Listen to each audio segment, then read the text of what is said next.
صلی اللہ علیہ وآلہ وسلم رمضان المبارک کو کیسے گزارتے تھے، ہم ان پوائنٹس کو سنیں، ان نکات کو سنیں اور پھر اپنی زندگی کو بھی انہی نکات پر ڈھالنے کی کوشش کریں۔ حضور نبی کریم صلی اللہ علیہ وآلہ وسلم آپ کی زندگی میں جو سب سے پہلی بات رمضان المبارک میں آتی ہے وہ ہے کہ تاجدار کائنات صلی اللہ علیہ وسلم آپ روزوں کا اہتمام کیا کرتے تھے، سبحان اللہ سبحان اللہ، روزے رکھا کرتے تھے۔ اور روزوں کی فضیلت اور اہمیت کے متعلق میں نے کثیر حدیث مبارکہ پچھلے جمعۃ المبارک پر آپ کے گوش گزار کی تھی۔ ایک حدیث مبارکہ عرض کر کے آگے بڑھتا ہوں کہ روزوں کی اتنی زیادہ فضیلت ہے، اتنی زیادہ اہمیت ہے کہ تاجدار کائنات صلی اللہ علیہ وآلہ وسلم نے ارشاد فرمایا، من صام رمضان ایمانا و احتسابا غفر له ما تقدم من ذنبه، کہ جو شخص رمضان المبارک کے روزے ایمان کی حالت میں اپنا احتساب کرتے ہوئے انسان رکھتا ہے تو خالق کائنات اس کے تمام گناہوں کو معاف فرما دیتا ہے۔ سبحان اللہ سبحان اللہ سبحان اللہ۔ اب یہاں پر ایک میں بات عرض کرنا چاہتا ہوں، بے شک اس کی ایک وجہ تو یہ ہے کہ ہمارا زمانی اور مکانی فاصلہ تاجدار کائنات صلی اللہ علیہ وآلہ وسلم سے بڑھتا جا رہا ہے، اور آج ہم روزوں کا کم خیال رکھتے ہیں۔ اگر میں تاجدار کائنات صلی اللہ علیہ وسلم آپ کے دور کی بات کروں تو مسلمان تو دوستان سیواکار وہ روزوں کا اہتمام کرتے تھے، لیکن اگر یہودی بھی اپنے بچے کو دیکھ لیتا کہ وہ کھا رہا ہے، پی رہا ہے اور مسلمانوں کا رمضان چل رہا ہے تو وہ یہودی بھی رمضان کے ادب میں اپنے بچے کو تھپڑ مار دیتا ہے۔ تو دوستان سیواکار، آج اگر ہم اپنی سوسائٹی کی بات کریں تو ہمیں نظر آتا ہے کہ بازاروں کے اندر جوان جن کو کسی قسم کا مرض لاحق نہیں ہے، بالکل تندرست ہیں، صحت مند ہیں، وہ بھی سگریٹ پی رہے ہیں، کھا رہے ہیں، پی رہے ہیں، روزوں کا اہتمام نہیں کر رہے۔ لیکن وہ یہودی تھا جس نے رمضان کے ادب میں اپنے بیٹے کو تھپڑ مارا تھا تو خالق کائنات نے اس یہودی کو ایمان کا نور عطا فرمایا۔ تو پہلی بات تو یہ ہے کہ ہمیں روزوں کا اہتمام کرنے کی ضرورت ہے۔ پھر دوسرا معمول تاجدار کائنات صلی اللہ علیہ وسلم کا یہ تھا کہ آپ قیام اللیل فرماتے تھے، نماز تراویح ادا کرتے تھے، نماز تہجد ادا کرتے تھے۔ تہجد کا ذکر میں آخر میں جا کر بیان کروں گا۔ نماز تراویح، قیام اللیل، رات کے نوافل تاجدار کائنات صلی اللہ علیہ وسلم ان کا اہتمام کیا کرتے تھے۔ اور اس کے متعلق بھی حضور نبی کریم صلی اللہ علیہ وسلم کی حدیث مبارکہ ہے، یہی کلمات ہیں، ارشاد فرمایا، من قام رمضان ایمانا و احتسابا غفر له ما تقدم من ذنبه، جو بندہ رمضان کی راتوں میں قیام اللیل کرتا ہے، نوافل پڑھتا ہے، نماز تراویح کا اہتمام کرتا ہے تو خالق کائنات اس انسان کے گناہوں کو بھی معاف فرما دیتا ہے۔ بے شک بے شک۔ اور یہاں پر بہت ساری باتیں ہیں کہ اور کیا کیا فضیلتیں ہیں، لیکن بس پوائنٹ آپ تک پہنچانا مقصود ہے۔ پھر تیسری چیز حاضرین محترم یہ ہے کہ آقا علیہ الصلوۃ والسلام جب رمضان المبارک کا مہینہ آتا تو آپ ایک مرتبہ ختم قرآن کیا کرتے تھے۔ سیدنا جبریل امین علیہ السلام تشریف لاتے اور حضور نبی کریم صلی اللہ علیہ وسلم سیدنا جبریل امین علیہ السلام کے ساتھ مل کر قرآن کا دور فرمایا کرتے تھے۔ اور جو آقا علیہ الصلوۃ والسلام کا آخری سال تھا، اس سال آقا علیہ الصلوۃ والسلام نے سیدنا جبریل امین علیہ السلام کے ساتھ قرآن کا 2 مرتبہ دور فرمایا۔ تو ہمیں چاہیے کہ آج ہمارے پاس بھی اگر وقت ہے، رات کو وقت ہے، صبح وقت ہے، دوپہر کو وقت ہے، جب بھی آپ اپنے کام سے فارغ ہوتے ہیں تو کوشش کیا کریں، اگر قرآن پاک کا پورا سپارہ اگر تلاوت کریں گے تو پھر تو رمضان المبارک میں ہم ایک مرتبہ کم از کم قرآن کو ختم کر سکتے ہیں۔ اگر اتنا وقت نہیں ہے تو پھر بھی کوشش کیا کریں جتنی اللہ رب العزت نے آپ کو توفیق عطا کی ہے قرآن کی لازماً تلاوت کیا کریں۔ پھر اسی طرح آقا علیہ الصلوۃ والسلام کا معمول تہجد بھی تھا۔ حضور نبی کریم صلی اللہ علیہ وسلم رمضان کا مہینہ اس میں تو تہجد کا اہتمام فرماتے تھے، لیکن آقا علیہ الصلوۃ والسلام تو پورا سال ہی نماز تہجد کا اہتمام فرماتے تھے۔ اور حضور علیہ الصلوۃ والسلام کے متعلق جو حدیث مبارکہ آتی ہے کہ آپ نماز تہجد کے وقت، جو تہجد کا وقت ہوتا ہے، اس میں 11 رکعت پڑھتے تھے۔ نوافل کتنی رکعت؟ 11 رکعت۔ اب کسی کے ذہن میں یہ خیال آئے کہ 11 رکعت کیسے بن جاتی ہے؟ رکعت یا تو 2 عدد ہوتی ہے یا 4 عدد ہوتی ہے، تو یہ 11 رکعت کیسے پڑھتے تھے؟ تو آقا علیہ الصلوۃ والسلام 8 رکعت جو ہیں وہ نماز تہجد ادا کرتے تھے، اور اس کے ساتھ 3 وتر شامل کرتے تھے۔ رات کو وتر ادا نہیں کرتے تھے، بلکہ صبح نماز تہجد کے ساتھ وتر کو ادا کرتے تھے، اور یوں یہ پھر رکعت کتنی بن جاتی ہیں؟ 11 بن جاتی ہیں۔ اور نماز تہجد کے متعلق شعب الایمان کے اندر ایک حدیث مبارکہ نقل ہوئی ہے۔ آقا علیہ الصلوۃ والسلام نے ارشاد فرمایا، اشراف امتی حملۃ القرآن و اصحاب اللیل، فرمایا میری امت کے برگزیدہ بندے وہ ہیں، میری قربت حاصل کرنے والے، اور اللہ رب العزت کے نزدیک وہ لوگ ہیں کون؟ جو قرآن کی حفاظت کرنے والے، حملۃ القرآن، قرآن اٹھانے والے ہیں، قرآن کی حفاظت کرنے والے ہیں۔ اور نماز تہجد قیام اللیل کے متعلق حضور نے کیا ارشاد فرمایا؟ آگے فرمایا وَأَصْحَابُ اللیل، اور خدا کے برگزیدہ بندے وہ ہیں جو رات کا قیام کرنے والے، رات کو نماز تراویح ادا کرتے ہیں، تہجد ادا کرتے ہیں۔ پھر اسی طرح حضور نبی کریم صلی اللہ علیہ وسلم کا ایک اور بھی معمول تھا رمضان کے اندر کہ آپ کثرت کے ساتھ صدقات اور خیرات کیا کرتے تھے، کثرت کے ساتھ صدقات اور خیرات۔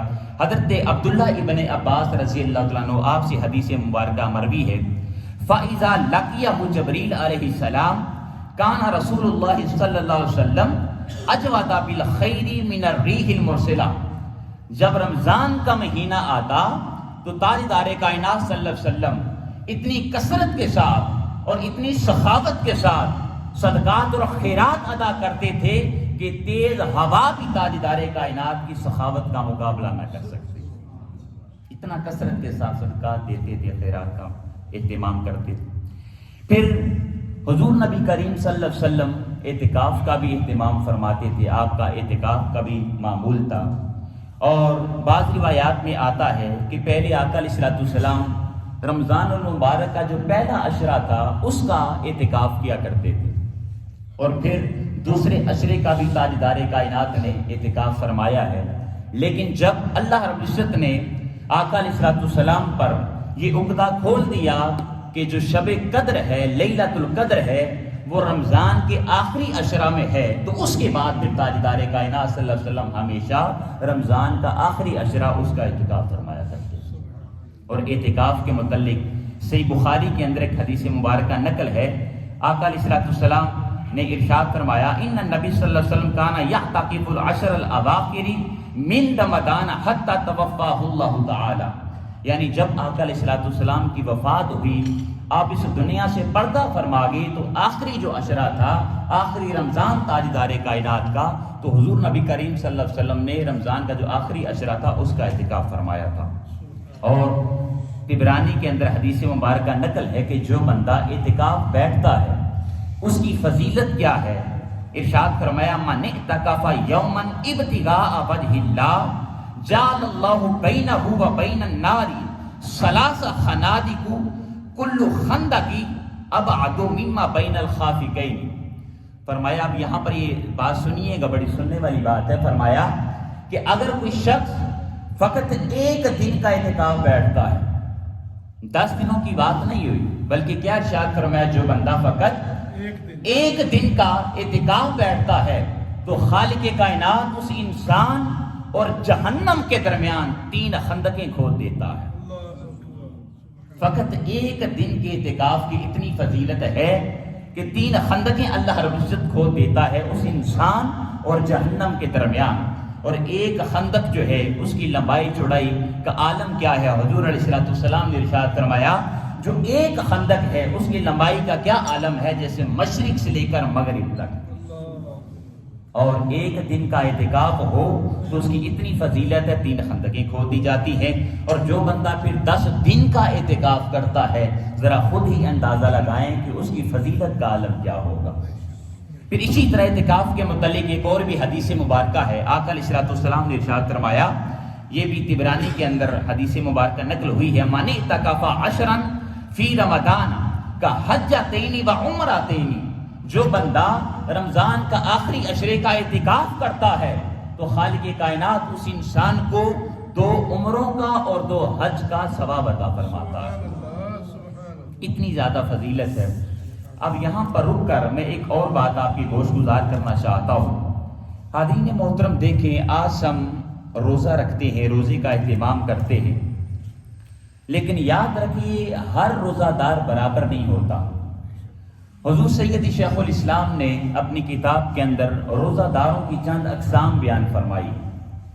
آپ فرماتے ہیں کہ ہر روزہ دار برابر نہیں ہوتا. جو ایک روزہ ہے وہ ہے عوام کا روزہ.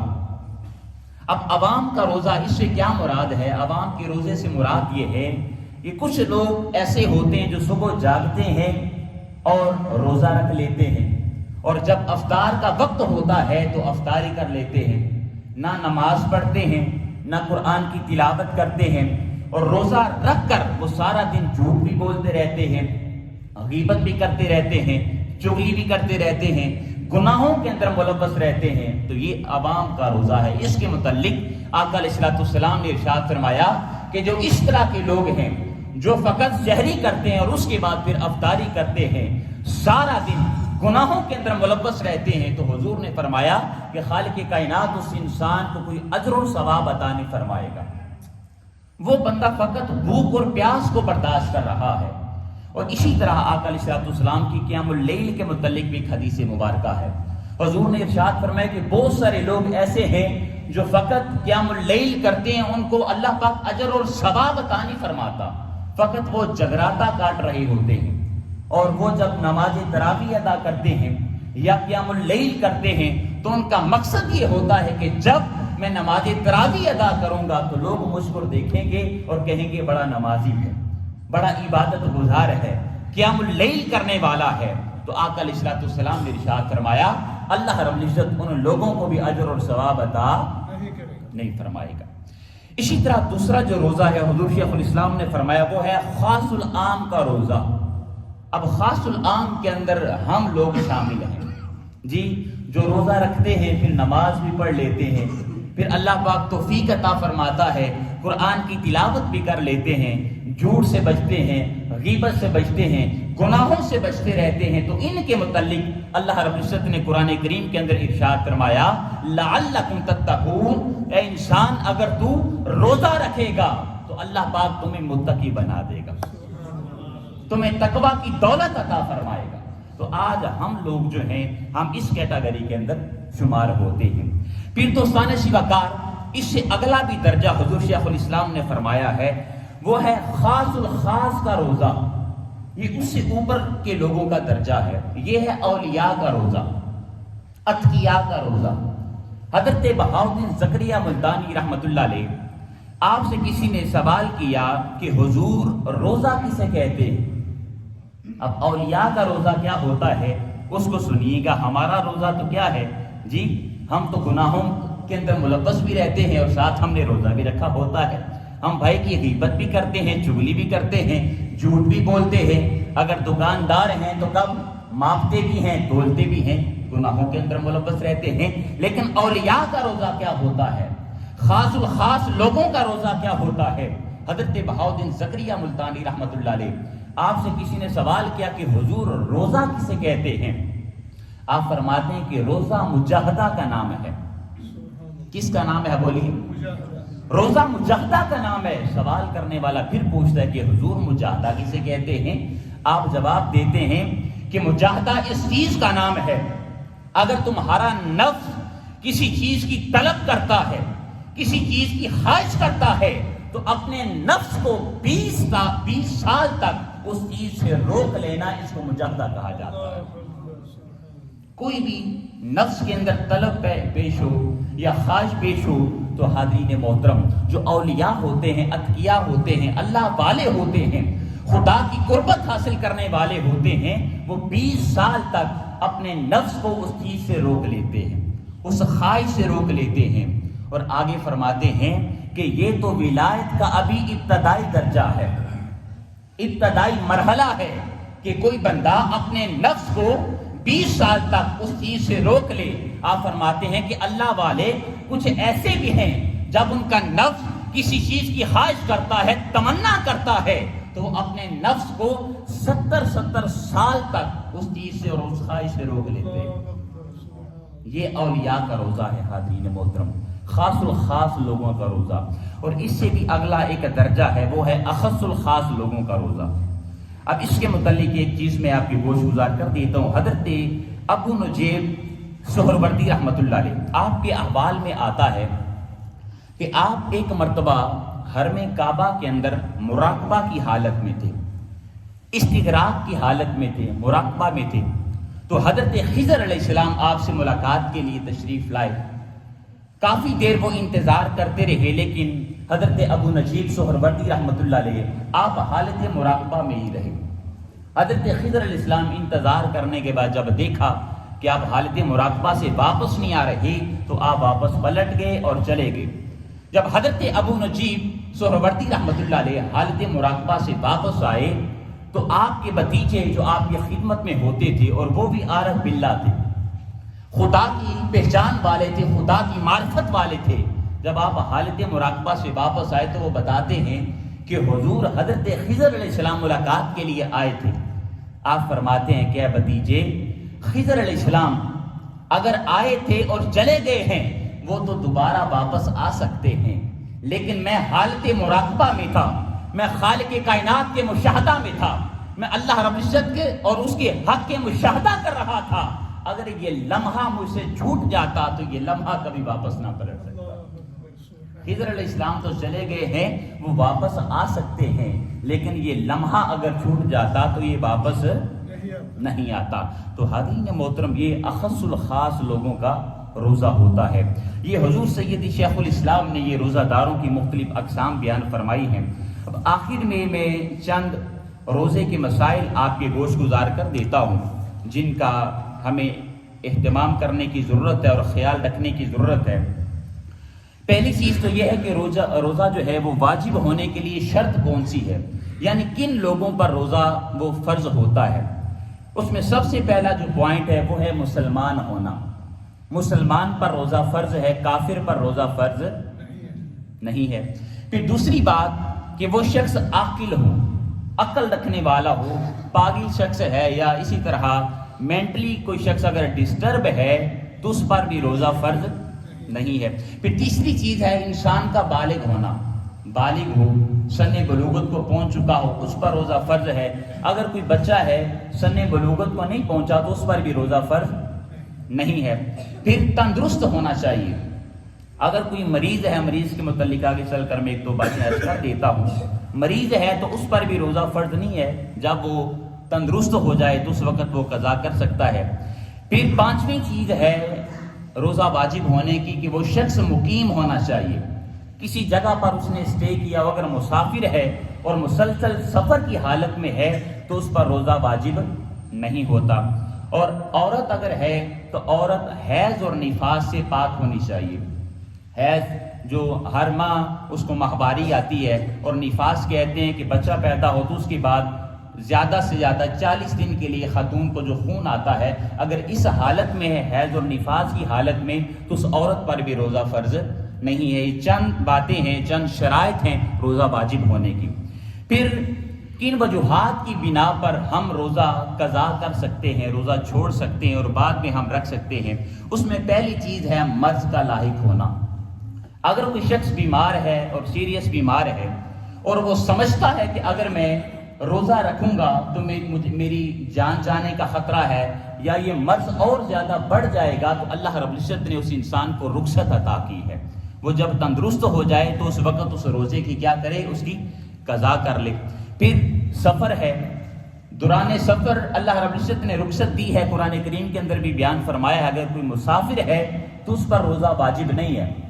لیکن پہلے زمانے میں لوگ پیدل سفر کیا کرتے تھے یا جانوروں پر سفر کیا کرتے تھے، مشقت ہوتی تھی۔ آج کل چونکہ ہر بندے کے پاس کوئی نہ کوئی گاڑی ہے، موٹر سائیکل ہے یا سواری پر سفر کرتا ہے، اگر کوئی انسان روزہ رکھنا چاہے تو اس انسان کے لیے بہتر ہے کہ وہ دوران سفر بھی کیا کرے، روزے کا اہتمام کر لے۔ پھر کمزور، لاغر یا بوڑھا شخص ہے، کوئی بہت زیادہ بوڑھا ہو چکا ہے اور اس کے جسم کے اندر جان اب نہیں ہے کہ وہ روزہ رکھ سکے، تو اللہ رب العزت نے اس انسان کو بھی رخصت دی ہے۔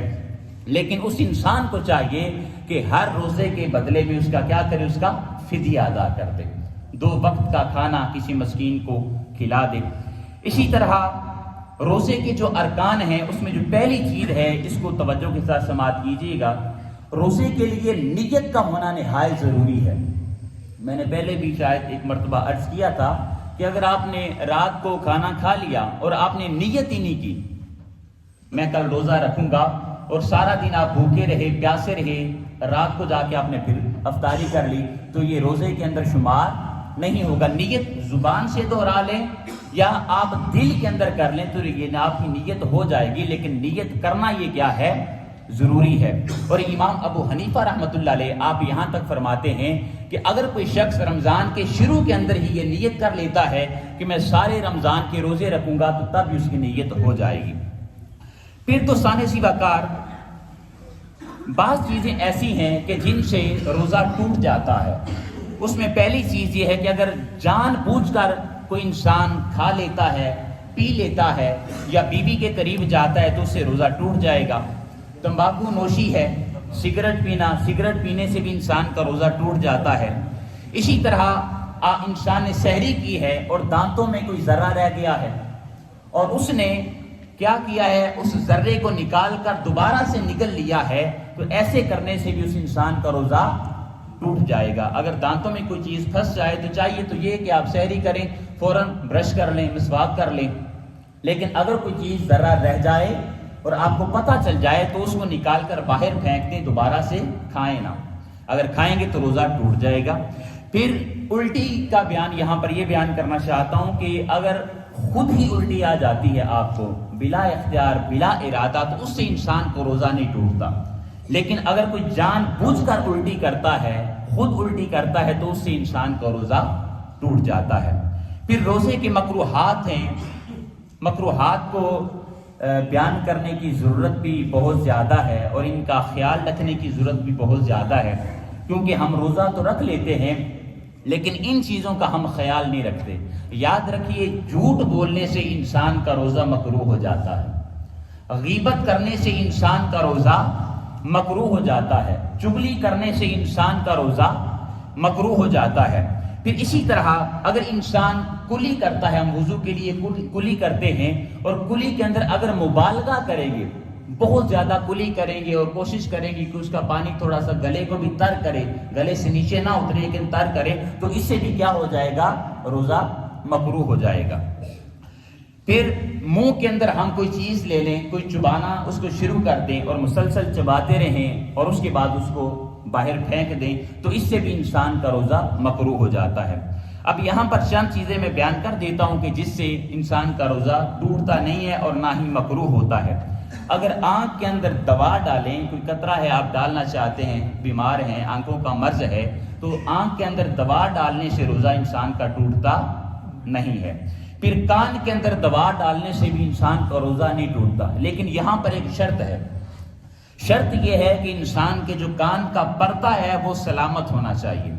اگر وہ ڈیمیج ہے تو پھر وہ آپ جو دوا ڈالیں گے وہ اس کے ذریعے آپ کے معدے میں جا سکتی ہے، وہاں سے حلق کے ذریعے معدے میں جا سکتی ہے۔ اگر پردہ آپ کا سلامت ہے تو اس صورت میں آپ کان کے اندر دوا ڈال سکتے ہیں، اس سے روزہ آپ کا نہیں ٹوٹے گا۔ پھر ڈرپ لگوانا یا انجیکشن لگوانا، ڈرپ سے اور انجیکشن سے بھی انسان کا روزہ نہیں ٹوٹتا، لیکن یہاں پر بھی ایک شرط ہے۔ شرط یہ ہے کہ اگر تو آپ بطور دوا استعمال کر رہے ہیں، میڈیسن کے طور پر انجیکشن استعمال کر رہے ہیں، تو اس صورت میں آپ کا روزہ نہیں ٹوٹے گا، لیکن اگر اس انجیکشن کو یا ڈرپ کو بطور غذا استعمال کر رہے ہیں کہ میرے جسم کو تقویت پہنچے گی، تو اس صورت میں انسان کا روزہ ٹوٹ جاتا ہے۔ پھر شوگر کے مریض ہوتے ہیں، وہ انسولین لگواتے ہیں، تو اس بارے میں بھی مفتیان کرام لکھتے ہیں کہ انسولین لگوانے سے بھی انسان کا روزہ نہیں ٹوٹتا۔ پھر ویکسینیشن ہے مختلف، جیسے کرونا وائرس آیا تھا، اس کی ویکسینیشن تھی، جی ویکسینیشن لگانے سے بھی انسان کا روزہ نہیں ٹوٹتا۔ پھر کوئی انسان سویا ہے، اس کو احتلام ہو جاتا ہے، تو احتلام ہونے سے بھی روزہ نہیں ٹوٹتا۔ پھر پہلے ایک ہمارا یہ بھی کنسیپٹ تھا کہ اگر روزے کی حالت میں انسان وہ نہا لیتا ہے تو نہانے سے روزہ ٹوٹ جاتا ہے۔ یاد رکھیے، نہانے سے انسان کا روزہ نہیں ٹوٹتا۔ پھر ناک سے خون بہنا شروع ہو جائے، کسی وجہ سے ناک سے خون بہنا شروع ہو جائے تو ناک سے خون بہے تو اس سے بھی روزہ نہیں ٹوٹتا۔ پھر اگر انسان خون دینا چاہتا ہے کسی مریض کو، اگر وہ طاقتور ہے، اس کا جسم توانا ہے اور وہ حالت روزہ میں خون دے سکتا ہے، تو خون دینے سے بھی انسان کا روزہ نہیں ٹوٹتا۔ پھر خون ٹیسٹ کروانا، آپ گئے ہیں ہاسپٹل میں، انہوں نے کہا جی خون ٹیسٹ کروائیں، اور وہ تھوڑا سا آپ کا بلڈ نکال لیتے ہیں، تو خون ٹیسٹ کروانے سے بھی روزہ نہیں ٹوٹتا۔ پھر اسی طرح بال کاٹنے سے روزہ نہیں ٹوٹے گا، ناخن تراشنا، اس سے بھی روزہ نہیں ٹوٹے گا۔ انسان مسواک کرتا ہے یا برش کر لیتا ہے حالت روزہ میں بھی، تو اس سے بھی روزہ نہیں ٹوٹتا، لیکن احتیاط کرنا چاہیے، اس لیے کہ اگر اس برش کا یا اس ٹوتھ پیسٹ کا کوئی ذرہ آپ کے حلق سے نیچے چلا جائے تو اس حالت میں روزہ ٹوٹ جائے گا۔ بس یہ چیزیں میں نے چاہا کہ ضروری تھی آپ کے گوش گزار کر سکوں۔ ابھی چونکہ روزوں کی ابتدا ہوئی ہے، لہذا ان چیزوں کا خیال رکھیے۔ اللہ رب العزت کی بارگاہ میں التجا کرتے ہیں، باری تعالیٰ ہم نے